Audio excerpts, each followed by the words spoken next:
এবছর আন্তর্জাতিক মিলেট বর্ষ, তাই খাদ্য হিসেবে মিলেটের গুরুত্ব তুলে ধরার উদ্দেশ্যে মঙ্গলবার থেকে মালদায় শুরু হলো মিলেট মেলা। এই মেলা শুরুর প্রাককালে এদিন সাত সকালে মালদা জেলা ফুড সেফটি দপ্তরের পক্ষ থেকে ওয়াকাথন অর্থাৎ মিলেট পদযাত্রা আয়োজন করা হয়, যা শুরু হয় মালদা শহরের বৃন্দাবনী ময়দান থেকে। পদযাত্রার সূচনা লগ্নে হাজির ছিলেন জেলা শাসক নিতিন সিংহানিয়া, অতিরিক্ত জেলা শাসক পীযূষ সালঙ্কে, মালদা সদর মহকুমা শাসক পঙ্কজ তামাং। এছাড়া উপস্থিত ছিলেন মালদা ফুড সেফটি দপ্তরের আধিকারিক প্রশান্ত বৈদিক, ইংরেজবাজার পৌরসভার চেয়ারম্যান কৃষ্ণেন্দু চৌধুরী সহ আরও অনেকেই। তারা সকলে মিলে পদযাত্রায় অংশ নিয়ে মিলেট মেলা আয়োজনের বার্তা তুলে ধরেন।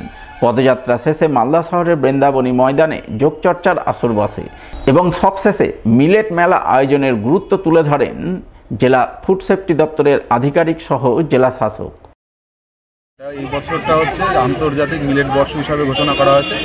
সেই উপলক্ষে আমাদের যে ডিপার্টমেন্ট রয়েছে food safety standard authority of India, এরা ইট রাইট চ্যালেঞ্জ 3 ফেজ 3 তাতে একটা ইনিশিয়েটিভ রেখেছে, যেখানে মিলেট মেলা এবং মিলেট ওয়াকাথন করানোর জন্য আমাদের মালদা জেলা এতে অংশগ্রহণ করেছে এবং আমাদের মালদা জেলার ফুড সেফটি ডিপার্টমেন্টের তরফ থেকে আজকে এই মিলেট মেলা এবং ওয়াকাথনের আয়োজন করা হয়েছে। আজকে এবং কালকে দুদিন ধরে আমাদের এই প্রোগ্রামটা চলবে।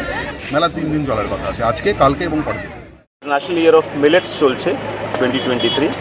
আমাদের মিলেটস ওয়াকাথন অর্গানাইজ করা হয়েছে স্বাস্থ্য দপ্তরের পক্ষ থেকে এবং আমি দেখতে পাচ্ছি এখানে একটা র্যালি অর্গানাইজ করা হলো। তারপরে 2 দিন যে আছে মিলেটস মেলা অর্গানাইজ করা হচ্ছে to increase the importance of millets আমাদের যে আছে আমরা খাবার খাই, তার মধ্যে মিলেটসের ইম্পর্টেন্স আরও বাড়ুক, আমরা বেশি করে মিলেটস খাই, সেটা প্রমোশনের জন্য এই পুরো ইভেন্ট করা হচ্ছে স্বাস্থ্য দপ্তরের নির্দেশে। তারই জন্য আজকে অ্যাজ এ পার্ট আজকে এখানে বিভিন্ন অ্যাক্টিভিটিস করা হচ্ছে। মালদার হবিপুর ব্লকে জাজওয়েল গ্রাম পঞ্চায়েতে গ্রাম সভা হয়ে গেল মঙ্গলবার। এদিন এই সভা অনুষ্ঠিত হয় জাজওয়েল গ্রাম পঞ্চায়েতের মানিকোড়া মাঠে। উপস্থিত ছিলেন জাজওয়েল গ্রাম পঞ্চায়েতের প্রধান টুম্পা মণ্ডল রায়, উপপ্রধান মৌসুমী মণ্ডল, হবিপুর পঞ্চায়েত সমিতির সদস্য অজয় গুপ্তা সহ অন্যান্যরা। এদিনের গ্রাম সভায় প্রথমে পঞ্চায়েতের 2023-24 অর্থবর্ষের আয় ব্যয়ের হিসাব পেশ করা হয়। এরপর 2024-25 অর্থবর্ষের বাজেট সহ বিভিন্ন উন্নয়নমূলক পরিকল্পনা নিয়ে আলোচনা চলে। আলোচনা শেষে পঞ্চায়েতের পক্ষ থেকে এক ফুটবল টুর্নামেন্টের আয়োজন চোখে পড়ে। জাজওয়েল গ্রাম পঞ্চায়েতের পক্ষ থেকে গ্রাম সভার আয়োজন করা হয়েছে। এই সভায় আমরা 2023-24 অর্থবর্ষের আয় ব্যয়ের হিসেব পেশ করি এবং 2024-25-এর যে উন্নয়নমূলক কাজগুলি রয়েছে তার পরিকল্পনা গ্রহণ করা হয়। এই সভায় আমরা সাধারণ মানুষদের উৎসাহ বাড়াতে ফুটবল প্রতিযোগিতার আয়োজন করেছি। অন্যদিকে এদিনই হবিপুর গ্রাম পঞ্চায়েতের উদ্যোগে গ্রাম সভা অনুষ্ঠিত হয়। হবিপুরের কালীতলা প্রাথমিক বিদ্যালয়ের মাঠে আয়োজিত এই সভায় প্রথমে পঞ্চায়েতের আয় ব্যয় হিসাব পেশ করা হয়। এরপর উন্নয়নমূলক পরিকল্পনা নিয়ে আলোচনা চলে। সভা শেষে বিভিন্ন ধরনের প্রতিযোগিতামূলক খেলাধুলোর আয়োজন করা হয়। এদিনের এই গ্রাম সভায় হাজির ছিলেন হবিপুর গ্রাম পঞ্চায়েতের প্রধান শ্রীনাথ হেমব্রম, উপপ্রধান দেবী বর্মন, পঞ্চায়েতের সচিব নরেন্দ্রনাথ মণ্ডল সহ অন্যান্যরা। আজকে আমরা হবিপুর গ্রাম পঞ্চায়েতের যে বার্ষিক সভা 2023-24 সালের আমরা আয় ব্যয় আমরা প্রকাশ করলাম। আমরা 2022-23 সালে আমাদের যে বিভিন্ন কাজগুলো হয়েছে সেই সমস্ত কাজের তালিকা আমরা পেশ করলাম।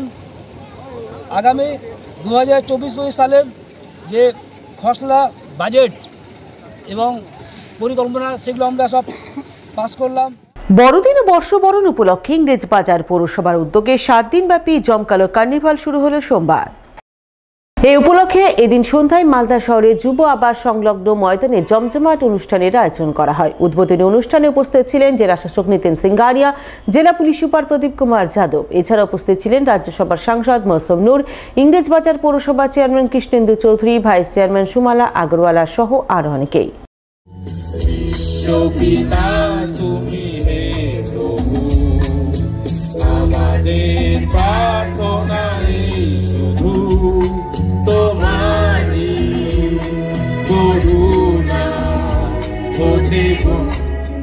অন্যদিকে ইংরেজবাজার পৌরসভার কাউন্সিলর বাবলা সরকারের উদ্যোগে মালদা শহরের কানির মোড়ে শুরু হয়েছে বড়দিন ও বর্ষবরণ উপলক্ষে 8 দিনব্যাপী এক জমকালো কার্নিভাল। সোমবার সেই কার্নিভালের দ্বিতীয় দিনে মঞ্চ মাতান প্রখ্যাত শিল্পীরা, যা শীতের আমেজ গায়ে মেখে তাড়িয়ে তাড়িয়ে বেশ উপভোগ করেন শহরবাসী।